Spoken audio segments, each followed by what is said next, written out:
জুলাই ও আগস্টে হত্যাযজ্ঞের ঘটনায় হওয়া মানবতাবিরোধী অপরাধের মামলায় আওয়ামী লীগ সভাপতি ও সাবেক প্রধানমন্ত্রী শেখ হাসিনার বিরুদ্ধে রাজসাক্ষী সাবেক আইজিপি চৌধুরী আব্দুল্লাহ আল মামুনকে আন্তর্জাতিক অপরাধ ট্রাইব্যুনালে হাজির করা হয় আজ। ট্রাইব্যুনালের চেয়ারম্যান বিচারপতি গোলাম মর্তুজা মজুমদারের নেতৃত্বাধীন ৩ সদস্যের ট্রাইব্যুনালে প্রথমে সূচনা বক্তব্য দেন চিফ প্রসিকিউটর, যা সরাসরি সম্প্রচার করা হয়। তিনি বলেন, ইতিহাসে নির্মম হত্যাযজ্ঞের জন্য শেখ হাসিনার সর্বোচ্চ শাস্তি চান অ্যাটর্নি জেনারেল আসাদুজ্জামান। বলেন, মুক্তিযুদ্ধের চেতনার নামে গুম, খুন ও চাঁদাবাজি ও টাকা পাচার করা হয়েছে। এরপর শুরু হয় সাক্ষ্য গ্রহণ। এই মামলায় চৌধুরী আব্দুল্লাহ আল মামুন আসামি হলেও তিনি এখন রাজসাক্ষী হিসেবে বিবেচিত হবেন।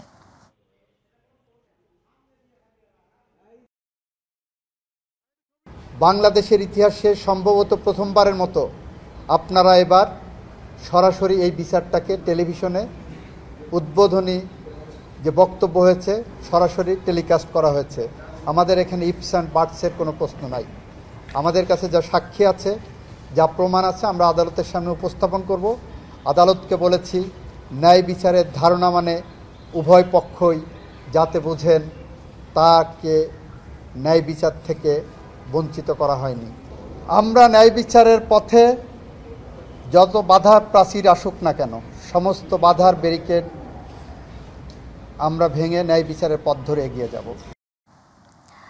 জুলাই আগস্ট গণ অভ্যুত্থানের বর্ষপূর্তি উপলক্ষে শাহবাগে জাতীয়তাবাদী ছাত্র দলের সমাবেশ শুরু হয়েছে। সকাল থেকে সমাবেশস্থলে জড়ো হওয়া নেতাকর্মীদের চাঙ্গা রাখতে স্লোগানে মুখর করে তুলেছেন ছাত্র দলের নেতারা। তারা বলছেন, এটি শুধুই একটি রাজনৈতিক সমাবেশ নয়, বরং স্বৈরাচার বিরোধী লড়াইয়ে ছাত্র সমাজের তৃপ্ত পদচারণার প্রতীক। স্লোগান ও একাত্মতার এই চিত্র সেই বার্তাই দিচ্ছে। তবে এবারের সমাবেশে নেতাকর্মীদের কোনো ধরনের ব্যানার, ফেস্টুন বা প্লাকেট না আনার নির্দেশ দেওয়া হয়েছে। অনুষ্ঠানস্থলে বিএনপি মহাসচিব মির্জা ফখরুল ইসলাম আলমগীর ও ছাত্র বিষয়ক সম্পাদক রকিবুল ইসলাম বকুল উপস্থিত হয়েছেন। দুপুরে সমাবেশে ভার্চুয়ালি বক্তব্য দেবেন বিএনপির ভারপ্রাপ্ত চেয়ারম্যান তারেক রহমান। বাংলাদেশ জাতীয়তাবাদী ছাত্র দলের আয়োজনে এক বিশাল ছাত্র সমাবেশের আয়োজন করা হয়েছে। সবার মনে একটা আনন্দ উৎফুল্ল। স্বাধীনভাবে আজকে প্রশাসনিক হয়রানি ছাড়া স্বাধীনভাবে উৎফুল্লভাবে সবাই আজকে প্রোগ্রাম উপভোগ করতেছে। এই বাংলাদেশকে আগামীর সুন্দর এক বাংলাদেশ গড়ার লক্ষ্যে তারেক রহমান যেই প্রতিশ্রুতি দিয়েছেন, আমরা সেই প্রতিশ্রুতি বাস্তবায়ন করার লক্ষ্যে আমরা ছাত্রদল রাজপথে অতীত ছিলাম, বর্তমানে আছি এবং ভবিষ্যতে থাকবে ইনশাআল্লাহ। জুলাই ঘোষণাপত্রের দাবিতে বিকেল ৩টায় কেন্দ্রীয় শহীদ মিনারে সমাবেশ করছে জাতীয় নাগরিক পার্টি এনসিপি। এতে ঢাকাসহ সারা দেশের নেতাকর্মীরা অংশ নিচ্ছেন। সমাবেশে নতুন বাংলাদেশের রূপরেখা ঘোষণা করা হবে। এরই মধ্যে শহীদ মিনার প্রাঙ্গণে আসতে শুরু করেছেন এনসিপির কর্মীরা। চলছে শেষ মুহূর্তের প্রস্তুতি। গতকাল সংবাদ সম্মেলনে জাতীয় নাগরিক পার্টির আহ্বায়ক নাহিদ ইসলাম বলেছেন, জুলাই ঘোষণাপত্রে সাংবিধানিক স্বীকৃতি থাকতে হবে এবং জুলাই সনদের ভিত্তিতে আগামী নির্বাচন ও সংসদ গঠিত হতে হবে। এছাড়া এনসিপি আজ ফ্যাসিস্ট পতনের ১ দফা কর্মসূচি দিবসও উদযাপন করবে। দেশ করতে জুলাই পদযাত্রার স্পিরিটকে ধরে রাখতে সারা দেশের নেতাকর্মীদেরও সমাবেশে সম্পৃক্ত করা হয়েছে। বিপ্লবের অংশীজনদের সাথে আলোচনা ও স্বীকৃতি ছাড়া জুলাই ঘোষণাপত্রকে প্রত্যাখ্যান করবে গণ অধিকার পরিষদ। দুপুরে এক সংবাদ সম্মেলনে একথা জানান দলটির সাধারণ সম্পাদক রাশেদ খান। তিনি অভিযোগ করেন, কোনো একটি দলকে খুশি করতে ঘোষণাপত্র রচিত হলে তা হবে ৭১-এর ইতিহাসের মতো ২৪-এর ইতিহাসকে একপাক্ষিক ও কুক্ষিগত করা, যা জুলাই চেতনার পরিপন্থী। যে বিপ্লবী শক্তি গণ অভ্যুত্থান ঘটিয়েছে, যে তারুণ্যের শক্তি গণ অভ্যুত্থান ঘটিয়েছে, আজকে সরকারে দেখেন যে বৃদ্ধ শক্তি, এনজিও শক্তি, মানবাধিকার শক্তি, অথচ বিপ্লবের শক্তি এই সরকারে নাই। যে কারণে এই বৈষম্য তারা সৃষ্টি করছে। তাদের যারা নিয়োগকর্তা, ওই বৈষম্য বিরোধী ছাত্র আন্দোলনের নেতারা যারা পরবর্তীতে এনসিপি গঠন করেছে, ওই নিয়োগকর্তাদের কথার বাইরে এই অনুগত এই উপদেষ্টারা কিচ্ছু করতে পারছে না। এই যে নির্বাচনের তারিখ নিয়ে ধোঁয়াশা, বলা হলো যে ৪-৫ দিনের মধ্যে নির্বাচনের তারিখ ঘোষণা করা হবে, করা হয়েছে। আমি চ্যালেঞ্জ করে বলছি, এনসিপি নির্বাচনের তারিখ চাইনি। এই জন্যই ডক্টর মোহাম্মদ ইউনূস এখনো পর্যন্ত নির্বাচনের তারিখ ঘোষণা করে নাই। যেদিন এনসিপি চাইবে সেদিন নির্বাচনের তারিখ ঘোষণা করবে এই মেরুদণ্ডহীন উপদেষ্টা পরিষদ। যারা নির্বাচনকে পেছানোর পায়তারা করছেন তারা বিএনপিকে সংস্কারের প্রতিপক্ষ বানানোর চেষ্টা করছে বলে মন্তব্য করেছেন বিএনপির স্থায়ী কমিটির সদস্য নজরুল ইসলাম খান। জাতীয় প্রেস ক্লাবে বাংলাদেশ লেবার পার্টি ও ছাত্র মিশন আয়োজিত ভোটাধিকার প্রতিষ্ঠায় জুলাইয়ের অঙ্গীকার এক সমাবেশে তিনি এমন মন্তব্য করেন। তিনি বলেন, একটি অবাধ, সুষ্ঠু, নিরপেক্ষ নির্বাচনের মাধ্যমে সরকার গঠন এবং গণতন্ত্র পুনরুদ্ধার না হওয়া পর্যন্ত ২৪-এর আন্দোলন সফল হবে না। বলেন, যে অধিকার থেকে জনগণ দীর্ঘদিন ধরে বঞ্চিত, সেই অধিকার তাদের ফিরিয়ে দিতে হবে।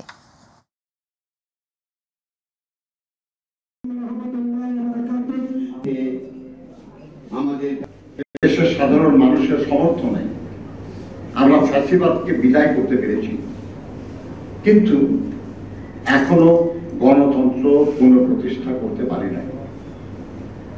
কাজে এই মুহূর্তে প্রধান দাবি হল গণতন্ত্র পুনঃপ্রতিষ্ঠা, জনগণের শাসন পুনঃপ্রতিষ্ঠা, জনগণের অধিকার, যে অধিকার তারা দীর্ঘদিন প্রয়োগ করতে পারে নাই, সে অধিকার তাদেরকে ফিরিয়ে দেওয়া। নিশ্চয়ই সংস্কারের প্রয়োজন আছে বলেই তো আমরা ৩১ দফা দিয়েছিলাম, এবং এটাই ছিল রাষ্ট্র কাঠামো মেরামতের রূপরেখা, যা সংস্কারেরই রূপরেখা ছিল। এবারে রক্তাক্ত জুলাই গণ অভ্যুত্থানের খবর।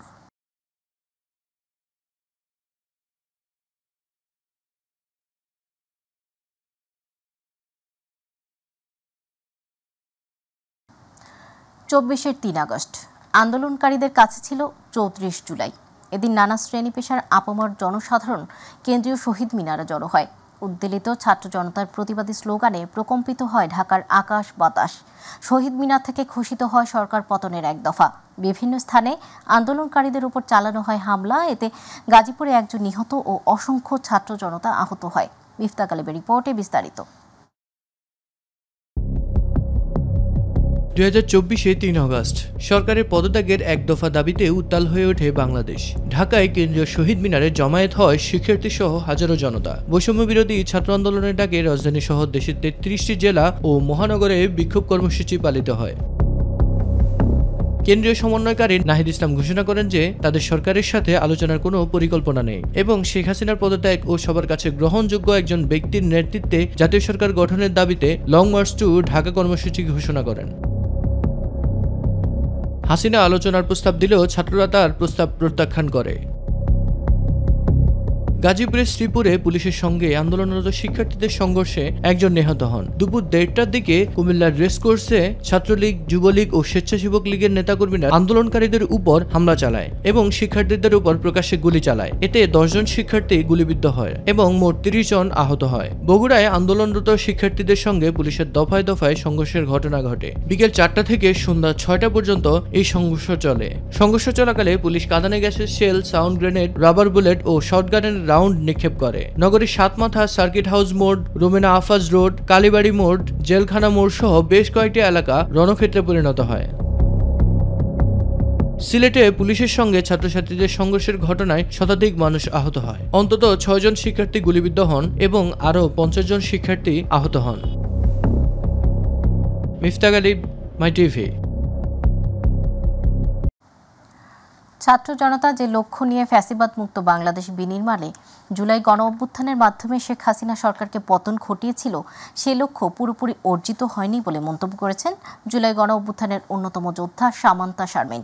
আর বৈষম্য বিরোধী আন্দোলনের অন্যতম যোদ্ধা এনসিপি নেত্রী ডাক্তার তাসনিম জারা বলেন, দেশে মুক্ত চিন্তার বিকাশ ঘটেছে বহুলাংশে। মাই টিভির সঙ্গে একান্ত সাক্ষাৎকারে তারা এসব কথা জানান। জাহিদ আহমেদ বাবুর বিশেষ রিপোর্টে বিস্তারিত। আমাকে বলে আসছি, আজকে যদি মরে যায় আমার রাষ্ট্র যেন রাস্তা থেকে কেউ না তুলে। আমরা নারী শিক্ষার্থীরা কেউ ঘরে বসে থাকবো না, পিছনে পুলিশ। কথায় আছে নারীরা ঘরে থাকে, তবে ঘর থেকে বের হলে তারা সবার সামনেই থাকে। জুলাই আন্দোলনে এমন এক চিত্র দেখেছে বাংলাদেশ, যা ইতিহাসের পাতায় স্বর্ণাক্ষরে লিপিবদ্ধ। বিশেষ করে বিশ্ববিদ্যালয় ক্যাম্পাসগুলোতে নারী শিক্ষার্থীরা ফ্যাসিবাদ মুক্ত দেশ গঠনে ছিল বেশ সরব, ছিল আন্দোলনের সামনের কাতারে। আর তাই বাংলাদেশের ইতিহাসে ২৪ জুলাই আন্দোলন এক অনন্য ঘটনা। সরকারি চাকরিতে কোটা প্রথার যৌক্তিক সংস্কার নিয়ে শুরু হওয়া এই আন্দোলন একসময় রূপ নেয় সরকার পতনের আন্দোলনে। আর তাই যে লক্ষ্য নিয়ে অর্জিত হলো নতুন বাংলাদেশ, নারীদের ক্ষেত্রে সেই লক্ষ্য অর্জিত হলো কতটুকু? এমন প্রশ্নের জবাব দেন তৎকালীন বৈষম্য বিরোধী আন্দোলনের অন্যতম যোদ্ধা সামান্তা শারমিন। যাদের হাতে দায়িত্বটা আমরা অর্পণ করেছিলাম, এখানে অন্তর্বর্তীকালীন সরকার সহ উপদেষ্টা এবং যারা আছে, তারা এখানে শক্তিশালী ভূমিকা পালন করেনি। তারা গণ অভ্যুত্থানের স্পিরিট বুঝতে এবং উপলব্ধি করতে এবং সেটা ধারণ করে কাজ করতে পুরোপুরি ব্যর্থ হয়েছে। জুলাই অভ্যুত্থানে যে নারীরা রাজনৈতিক প্রতিহিংসার বুলেটের সামনে নিজেদেরকে বুক পেতে দিয়েছিলেন, তারা আজ কতটুকুই বা পেয়েছে মর্যাদা? সকল নারীদেরকে যারা অভ্যুত্থানে অংশগ্রহণ করেছিলেন, বুলেটের সামনে নিজেদেরকে বিলিয়ে দিয়েছিলেন এবং যারা এখন গাজী হিসেবে বেঁচে আছেন, তাদের সকলকে পলিটিক্যাল এজেন্সি সহ আমাদেরকে ধারণ করতে পারতে হবে। আদারওয়াইজ আমরা নারীদেরকে পলিটিক্সে আর আনতে পারবো না। তবে বাংলাদেশে মুক্ত চিন্তার বিকাশ ও স্বাধীনভাবে কথা বলার সুযোগ সৃষ্টি হয়েছে বলে জানালেন জুলাই আন্দোলনের আরেক যোদ্ধা ডাক্তার তাসনিম জারা। মানুষ কথা বলতে পারছে, নির্ভয়ে কথা বলতে পারছে, প্রতিবাদ করতে পারছে, কোনো কিছু সমালোচনা করতে পারছে। আগে যেগুলো হয়তো বলতে চিন্তা করতে হতো যে বলা যাবে কিনা, বললে কি হবে, পরিবারের মানুষজন ভয় পেত যে এই কথাগুলো বলো না, সেটার অনেকটা কেটেছে। মানুষ নির্ভয়ে কথা বলছে, মন খুলে কথা বলছে। পাশাপাশি তিনি আরও জানান, বৈষম্যহীন বাংলাদেশ গড়ে তোলাই হবে এখন তাদের মূল চ্যালেঞ্জ। যেই পুলিশ দলের হয়ে কাজ করছিল, জনগণের না হয়ে দলের হয়ে কাজ করার মাধ্যমে নাগরিকদের গুম করেছে, খুন করেছে, সেই পুলিশ ব্যবস্থার কতখানি সংস্কার হয়েছে। সরকারি অফিস বলেন, সরকারি হাসপাতাল বলেন, প্রত্যেকটা জায়গায় নাগরিকরা পর্যদুস্ত হন, মর্যাদার হানি হয়। সেই জায়গাটা যাতে পরিবর্তন হয়, নাগরিক যাতে তার প্রাপ্য মর্যাদা পান, প্রাপ্য অধিকারগুলো পান, প্রতিষ্ঠানগুলো যাতে নাগরিকের হয়ে কাজ করে, আমার মনে হয় সেটাই হবে আমাদের নতুন বন্দোবস্তের চ্যালেঞ্জ। জুলাই অভ্যুত্থানের 1 বছর পেরিয়ে গেলেও আক্ষেপ এতটুকু, এখনো আলোর মুখ দেখেনি ফ্যাসিবাদ মুক্ত বাংলাদেশ, এমন অভিমত এই নারী জুলাই যোদ্ধাদের। সাইডলাইনে নিয়ে যাওয়া জাহিদ আহমেদ বাবু, মাই টিভি, ঢাকা। বিমান বিধ্বস্তের 12 দিন পর আজ খুলেছে ঢাকার উত্তরের মাইলস্টোন স্কুল অ্যান্ড কলেজ। সকাল 9টার দিকে নবম থেকে দ্বাদশ শ্রেণীর কিছু শিক্ষার্থী ও অভিভাবক ক্যাম্পাসে আসেন, কিন্তু নেই আগের সেই হই হুল্লোড়, চারদিকে নিস্তব্ধতা। এদিকে ক্যাম্পাস খুলেও কোনো ক্লাস হয়নি। বেলা 11টার দিকে স্মরণসভা ও দোয়া মাহফিল হয় প্রতিষ্ঠানটিতে। কলেজ ক্যাম্পাসে বিমান বাহিনীর সহায়তায় একটি চিকিৎসা ক্যাম্প চালু আছে, যেখানে শিক্ষার্থীদের শারীরিক ও মানসিক স্বাস্থ্য বিষয়ে পরামর্শ দেওয়া হচ্ছে। আগামী বুধবার থেকে পাঠদান কার্যক্রম শুরু হবে। একই সঙ্গে পরবর্তী 3 মাস শিক্ষার্থীদের মানসিক অবস্থার উন্নয়নে কাউন্সেলিং কার্যক্রম অব্যাহত থাকবে বলে জানিয়েছেন কলেজের অধ্যক্ষ মোহাম্মদ জিয়াউল আলম। আমি তাদের আত্মার মাগফিরাত কামনা করি এবং আল্লাহ তাহাদেরকে বেহেশত নসিব করুন। টিচাররা স্টুডেন্টদের সাথে কথা বলবে, কারণ কথা বলে কাউকে যদি মনে হয় যে সে একটু এখনও তার ঘোর কাটেনি বা আতঙ্কিত, তাকে আমরা তখন কাউন্সেলিংয়ে নিয়ে যাব। ক্লাসটা আসলে শুরু হবে মেইনলি মঙ্গলবার, আমাদের 5 তারিখের পরে 6 তারিখ থেকে। আসুন আমরা সবাই এদের জন্য দোয়া করি এবং যারা অসুস্থ আছে তাদের সুস্থতা কামনা করে আমরা সকলেই তাদের জন্য দোয়া করি। 2025-26 করবর্ষ থেকে সব স্বাভাবিক ব্যক্তি করদাতার জন্য অনলাইনে আয়কর রিটার্ন দাখিল বাধ্যতামূলক করেছে জাতীয় রাজস্ব বোর্ড। আজ সংক্রান্ত একটি বিশেষ আদেশ জারি করে এনবিআর। আদেশে বলা হয়, করদাতাদের ওয়েবসাইটের মাধ্যমে রিটার্ন জমা দিতে হবে। তবে 4 শ্রেণীর করদাতা এতে ছাড় পাবেন। তারা হলেন 65 বছর বা তার বেশি বয়সী প্রবীণ করদাতা, শারীরিকভাবে অক্ষম বা বিশেষ চাহিদা সম্পন্ন করদাতা, বিদেশে অবস্থানরত বাংলাদেশি নাগরিক, মৃত করদাতার পক্ষে আইনগত প্রতিনিধি। এই 4 শ্রেণীর করদাতাও চাইলে অনলাইনে রিটার্ন জমা দিতে পারবেন। এছাড়া অনলাইনে রিটার্ন দাখিলে কারিগরি সমস্যা হলে করদাতাকে 31 অক্টোবর 2025-এর মধ্যে সংশ্লিষ্ট উপকর কমিশনারকে লিখিতভাবে যুক্তিসঙ্গত কারণ জানিয়ে আবেদন করতে হবে। পরমাণু বিজ্ঞানী ও উন্মুক্ত বিশ্ববিদ্যালয়ের প্রতিষ্ঠাতা উপাচার্য ডক্টর এম শমশের আলী মারা গেছেন।